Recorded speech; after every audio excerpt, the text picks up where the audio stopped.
तो क्या चिरंजीव जैन निर्दलीय चुनाव मैदान में उतरेंगे या भारतीय जनता पार्टी के साथ रहेंगे? प्रदीप भैया की कार्यशैली ठीक है, उनको 3 बार हो चुके हैं, 15 साल वो विधायक रह लिए हैं, चेंज होना चाहिए। देखिए संसार का नियम है परिवर्तन। है कि जो राजनेता है, जो विधायक है या जो अन्य जनप्रतिनिधि है, वो कमीशन में लिप्त है। सीधा सीधा चिरंजीव जैन कहना हो जाए तो जो अंग्रेजों के समय में काम होते थे, एक नंबर काम होते थे, और उनके समय बनाए हुए गए जो ब्रिज है, जो पुल है, वो आज भी कायम है और चल रहा है। ऑलमोस्ट पूरा हो गया था, बीच का जो टेन्योर रह गया था, रिजल्ट नहीं आया था, इतने में वो पुल का हादसा हो गया था। तो इसमें मैं प्रदीप भैया की पूरी जिम्मेदारी था, ये गलत है। इसमें कहीं ना कहीं अगर कोई गलती थी तो वो हमारी गलती। 2027 में किसको आप रुड़किया विधायक देखना चाहते हैं, वो जरूर आप कमेंट बॉक्स में बताइएगा। जांच के नाम पे तो केवल जनता को बहकाया जाता है। जांच के नाम पे कोई कार्रवाई नहीं होती। मेरी एक पर्सनल राय ये है, मेरी पर्सनल सुझाव ये है, मेरा पर्सनल सोचना ये है कि जो जनप्रतिनिधि, रुड़की के जनप्रतिनिधि हैं, उनको ये मामला माननीय पुष्कर सिंह धामी जी की नज़रों में उजागर करना चाहिए। इसमें कमीशन बंधा हुआ है, कमीशन खोरी से हम कोई भी आज के नगर में करने की नहीं है, हम अपने आप से झूठ बोल रहे हैं। ये जो कमीशन की प्रथा ये चली आ रही है, इसमें अधिकारी ले लीजिए चाहे राजनेता ले लीजिए, सब लिप्त हैं। कमीशन की बड़ी बात बोल रहे हैं आप। उत्तराखंड की राज्य सरकार, भारतीय जनता पार्टी सरकार है, बोलती है जीरो टॉलरेंस की सरकार है वो। आप बड़ा सवाल खड़ा कर रहे हैं सरकार के ऊपर ये। देखिए जीरो टॉलरेंस की सरकार धामी जी ने, जैसे धामी जी की नज़रों में कोई भी चीज़ आती है वो तुरंत एक्शन। नमस्कार दोस्तों, इस वक्त आप यूके भारत देख रहे हैं और यूके भारत पर लगातार हम आपको खबरें और जनता की राय दिखाते रहते हैं। लेकिन इस वक्त हम आपको जो बात कराने वाले हैं, फोनिक्स यूनिवर्सिटी के चेयरमैन चिरंजीव जैन इस वक्त हमारे साथ मौजूद है। और हम अगर बात करें तो रुड़की की जो समस्या है, रुड़की जो राजनीति की है, उसको लेकर हम बात कर रहे हैं। हालांकि अगर यूनिवर्सिटी की बात करें तो यूनिवर्सिटी की बात हम यूनिवर्सिटी जाकर ही करेंगे, लेकिन फ़िलहाल हम रुड़की की बात कर रहे हैं। तो रुड़की में क्योंकि चिरंजीव जैन जो है वो सक्रिय है और मेयर का चुनाव लड़ना चाहते थे, लेकिन उस वक्त नहीं लड़ पाए। हालांकि 2027 में विधानसभा चुनाव होना है, उसमें वो अभी तैयारी में हैं और भारतीय जनता पार्टी से विलम्ब करते हैं, और तैयारी में है कि अगर भारतीय जनता पार्टी उनको टिकट देती है तो उसकी भी वो तैयारी में है। तो चिरंजीव जी, सबसे पहले आपको यूके भारत में स्वागत है। धन्यवाद सुनील भाई, आपने अपना समय दिया, मुझे आज यहाँ मौका दिया अपनी बात रखने का, आपका बहुत बहुत धन्यवाद। अच्छा, अगर बात करें तो रुड़की अक्षेत्र की, भाई बरसात चली गई है, बरसात का जो पानी था वो ज़बरदस्ती निकाला गया है, लेकिन आज भी कुछ क्षेत्र ऐसा है रुड़की नगर निगम का जो झबराना में जुड़ता है, लेकिन वहाँ की पानी की समस्या का समाधान आज तक नहीं हो पाया है। और हालांकि वहाँ की समस्या नहीं है, पूरे रुड़की की वो समस्या है। तो उसको कैसे देखते हैं आप, क्योंकि लोगों को के अंदर बड़ा रोष देखने को मिला इस बार। नहीं, देखिए सुनील भाई, इस पे बार-बार आपसे भी मेरी वार्ता होती रहती है और पत्रकार बंधुओं से भी वार्ता होती रहती है। ये जो जलभराव की अभिशाप रुड़की को मिला हुआ है, इसका समाधान ऐसे नहीं हो सकता कि एक बारिश हुई, हमने पानी निकाल दिया और ये समाधान खत्म हो गया, ऐसे नहीं हो सकता। इसके लिए एक डिटेल रोड मैप बनाना पड़ेगा, एक पूरी डीपीआर बनेगी कि पानी की निकासी कैसे हमारी सोनाई नदी तक जाएगी, जहाँ-जहाँ अतिक्रमण हो रखा है, वहाँ से अतिक्रमण हटाना पड़ेगा। जो घर ऊपर-नीचे बने हुए हैं या ऊपर बने हुए हैं, उन नालों का लेवल ऐसा बनाना पड़ेगा कि पानी उनमें फ्लो करे, नाले बड़े करने पड़ेंगे, उनकी डेप्थ बढ़ानी पड़ेगी, उन डेप्थ के अंदर ही फ्लो देना पड़ेगा, स्लैब देना पड़ेगा, स्लोप देना पड़ेगा, ताकि पानी प्रॉपर्ली निकासी आ पाए। और ये काम हमारी जो सरकारी मशीनरी है वो नहीं कर सकती हैं, ये हमें माननी पड़ेगी बात। हमें बाहर से इसके लिए कंसल्टेंट हायर करने पड़ेंगे। और मुझे कहाँ तक पता भी लगा था, शायद नगर निगम में जो हमारी महापौर हैं श्री अनीता देवी अग्रवाल जी, उन्होंने कोई एजेंसी हायर भी करी है जो इस पे डीपीआर बना रही है। मुझे ये नहीं पुख्ता न्यूज़ कि इसमें कहाँ तक काम आगे बढ़ा है, लेकिन ये किसी बाहर की एजेंसी के माध्यम से ही डिटेल प्रोजेक्ट रिपोर्ट बन के तभी इस समस्या का जड़ से समाधान मिल पाएगा, वरना ये समस्या यूं की यूं हर साल हमारे सामने आती रहेगी। ये जो पानी की समस्या है, ये आज की कोई नई समस्या नहीं है, ये काफ़ी पुरानी समस्या चलती आ रही है। लेकिन इस समस्या का समाधान तो चलो आपने बताया कि अगर कई सारे जो साइंटिस्ट है या अलग-अलग जो डिसीज़न है वो मिलकर करेंगे तो समस्या का समाधान होगा। लेकिन बड़ा सवाल एक खड़ा होता है कि हमारे नगर के जो विधायक हैं प्रदीप बत्रा जी, उन्होंने मुख्यमंत्री से अपनी दरख्वास्त लगाई थी और उनकी जो माँग थी वो स्वीकृत भी हो गई है। एडीबी का जो प्लान है वो दोबारा से रुड़की में आ रहा है, और एडीबी की जो पहली हालत थी वो आपने देखी होगी। क्या देखते हैं, एडीबी अगर वापस आया तो कैसा होगा? देखिए सुनील भाई, एडीपी जो योजना आई थी, ये एक वरदान था। इसको खुद अभिशाप में कन्वर्ट कर दिया गया है, अधिकारियों द्वारा किया गया है, राजनेताओं द्वारा किया गया है, ये इसकी जानकारी मेरे को नहीं है। एशियन डेवलपमेंट बैंक, जो एडीपी कहते हैं इसको, जो ये योजना है, ये एक योजना ऐसी है कि जिससे शहर का विकास हो। तो ये एक बहुत अच्छी योजना है। समस्या क्या आई, जब ये योजना आई तो इस योजना में इतना करप्शन हो गया, इसके इतना बेकार इम्प्लीमेंटेशन हुआ उस करप्शन की वजह से कि जो घर धँस रहे हैं वो इस वजह से धँस रहे हैं बिकॉज़ काम की कोई गुणवत्ता नहीं है।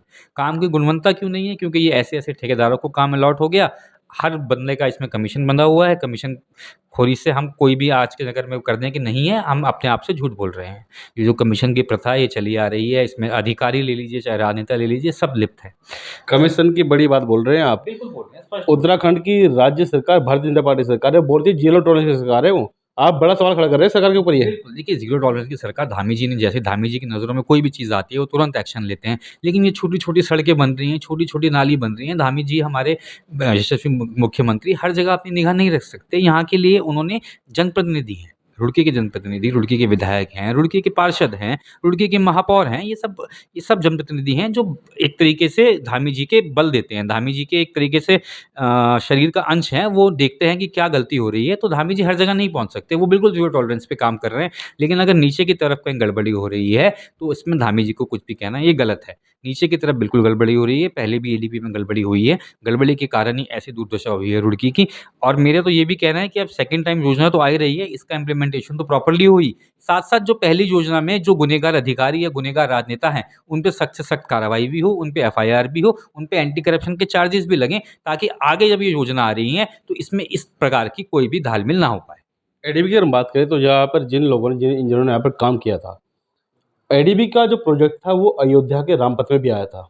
844 करोड़ का वो प्रोजेक्ट था, लेकिन वहाँ पर तो उन इंजीनियरों को, उन कर्मचारियों को जो है निलंबित भी कर दिया गया, उन पर कार्रवाई भी चल रही है। लेकिन अगर यहाँ की बात करें तो 2017 के बाद आज तक केवल जाँच का एक हवाला दिया जाता है। ज़ीरो टॉलरेंस की सरकार है, 2017 के बाद से बात करें तो भारतीय जनता पार्टी की सरकार है, उसके बावजूद भी उन इंजीनियरों पर या उन कर्मचारियों पर आज तक कोई कार्रवाई नहीं हुई है, केवल जाँच का एक हवाला दिया जाता है। देखिए, मैं बहुत स्पष्टवादी व्यक्ति हूँ, मैं भारतीय जनता पार्टी का एक सिपाही हूँ, लेकिन इसका मतलब ये नहीं है कि मैं हर चीज़ में कोई सहमति करता रहूँ। देखिए, यहाँ के हमारे जो पार्षद जो हमारे विधायक हैं, माननीय प्रदीप बत्रा जी भारतीय जनता पार्टी से हैं और वो 2012 से विधायक हैं यहाँ के। अभी करंट हमारे महापौर हैं, जो वो भी अनिता देवी अग्रवाल जी, वो भी भाजपा से हैं। और यदि ये जाँच के नाम पे तो केवल जनता को बहकाया जाता है। जाँच के नाम पे कोई कार्रवाई नहीं होती। मेरी एक पर्सनल राय ये है, मेरी पर्सनल सुझाव ये है, मेरा पर्सनल सोचना ये है कि जो जनप्रतिनिधि रुड़की के जनप्रतिनिधि हैं, उनको ये मामला माननीय पुष्कर सिंह धामी जी की नज़रों में उजागर करना चाहिए। उजागर करने के साथ-साथ उनसे आश्वासन लेना चाहिए कि वे जल्द से जल्द उन अधिकारियों पे कार्रवाई करेंगे और जब उन पे कार्रवाई होगी तो आगे जो अधिकारी हैं, वह ऐसी गलती नहीं करेंगे और लोगों तक इस योजना का ढंग से लाभ पहुँच पाएगा। लेकिन ये कर्तव्य जो आज के जनप्रतिनिधि हैं या उस समय के जो जनप्रतिनिधि थे, उन्हीं का फ़र्ज़ बनता है कि वह सरकार को ऐसी कहीं गड़बड़ी हुई है तो इसे मुहैया कराएँ। अगर बात करें तो आप सीधे-साधे देखा जाता है कि वे नगर विधायक जो प्रदीप बत्रा है, उन पे सीधा सवाल खड़ा होता है। जिस वक़्त रुड़की में गंगा जो ब्रिज आज के नाम से जाना जाता है, सुरेश चंद्र जैन जी आपके दादा थे, उनके समय पे वो जो है बनना शुरू हुआ था और वहाँ पर कुछ कर्मचारियों की मौत भी हो गई थी। उस गंगा ब्रिज का जो है उस वक़्त जब वो विधायक पद से हट गए थे, तो विधायक प्रदीप बत्रा बने थे। उन्होंने उस ब्रिज का नाम रखा था प्रकाश गंगा ब्रिज। हालाँकि उस पर बड़ा विरोध देखा गया था और गंगा ब्रिज का नाम चलता रहा है।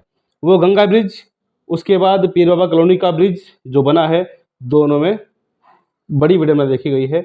एक बहा गया और एक लोगों की जान ले गया, कर्मचारियों की। तीसरा पुल बन रहा है, सोलानी पुल। क्या देखते हैं?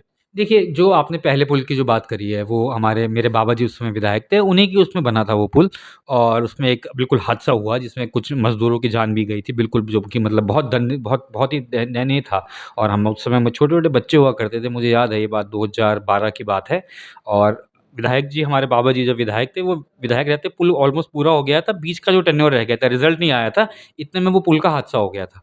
तो इसमें मैं प्रदीप भैया की पूरी ज़िम्मेदारी ठहराऊँ, ये गलत है।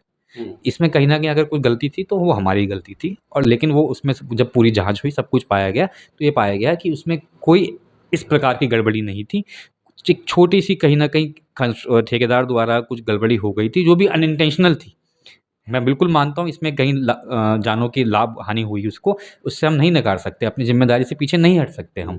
वो हमारी ज़िम्मेदारी थी, उसमें प्रदीप भैया का कोई रोल नहीं है। अगर वहाँ कुछ गलत हुआ है और जबकि ये जाँच हो चुकी है, वहाँ पे कुछ गलत नहीं हुआ था, हल्का-सा टेक्निकल एरर रह गया था और जो मैं फिर कह रहा हूँ, मैं उसे डिफेंड नहीं कर रहा हूँ, वो था वो हमारी गलती है बिल्कुल। इसके बाद जो पीर बाबा की बात कर रहे हैं, वो प्रदीप भैया के टेन्योर में है बिल्कुल, उसमें अगर कुछ गलत हुआ है तो वो प्रदीप भैया की गलती है। और अब सोनाली पुरम की जहाँ तक हम बात कर रहे हैं, इंजीनियर क्या कर रहे हैं? अगर आप जनप्रतिनिधि गलती निकालें, इंजीनियर क्या कर रहे हैं? इंजीनियर किस चीज़ के भर्ती हुए हैं सरकारी में? सुनील भाई फिर वही कह रहा हूँ कि इंजीनियर की एक जो कमीशन प्रथा चली आ रही है, सब इसमें लिप्त हो गए हैं। चाहे इंजीनियर ले लीजिए आप, इसमें जो राजनेता हैं, जो जनप्रतिनिधि हैं, उनका दायित्व है कि इन इंजीनियरों की नकेल कसें, उनके कान कसें, उनको दंड आदेशित करें कि अगर ये काम प्रॉपर्ली नहीं हुआ तो आप पे कार्रवाई करी जाएगी। अगर राजनेता ही कहीं न कहीं किसी प्रकार के करप्शन में लिप्त हो जाए, मैं किसी पे आरोप नहीं लगा रहा हूँ, मैं एक अपनी बात रख रहा हूँ केवल, यदि अगर राजनेता ही किसी प्रकार के करप्शन में लिप्त हो जाए, तो ना तो वो कुछ ठेकेदार को कहने लायक बचेगा, ना वो इंजीनियर्स को कहने लायक बचेगा। इसलिए सबसे पहले राजनेता को अपने मन का लालच त्यागना होगा।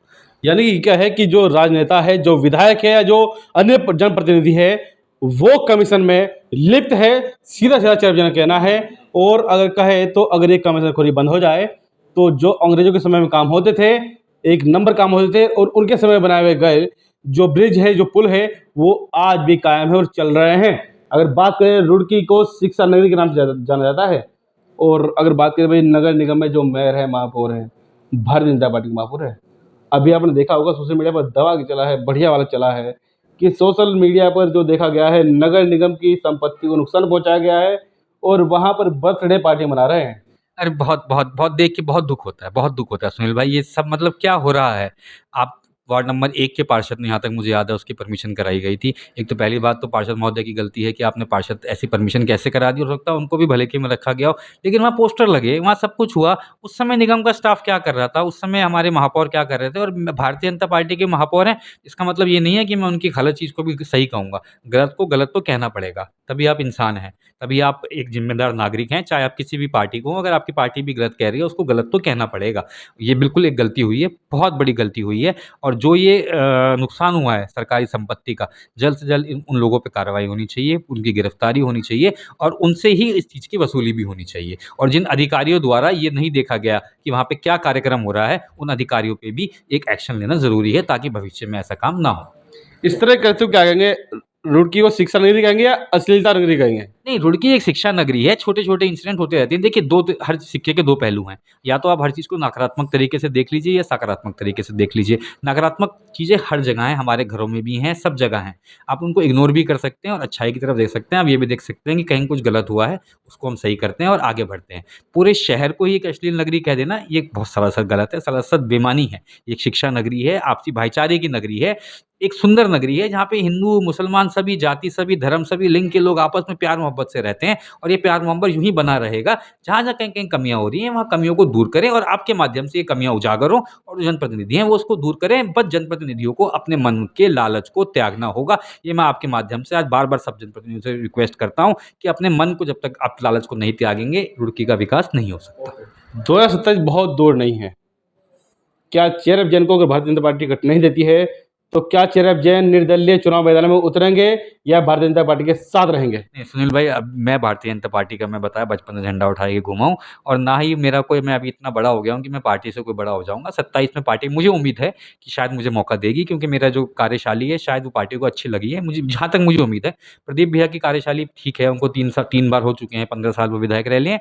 चेंज होना चाहिए। देखिए, संसार का नियम है परिवर्तन, तो परिवर्तन राजनीति में भी होना चाहिए। एक नए चेहरे को आगे आना चाहिए, मेरा ही नहीं, कोई और भी आ सकता है नए, लेकिन एक नया चेहरा रुड़की में अब ज़रूर आना चाहिए, जो कि अपने मन के लालच को छोड़कर पूरी ईमानदारी के साथ जनता का पैसा जनता के लिए उपयोग करे।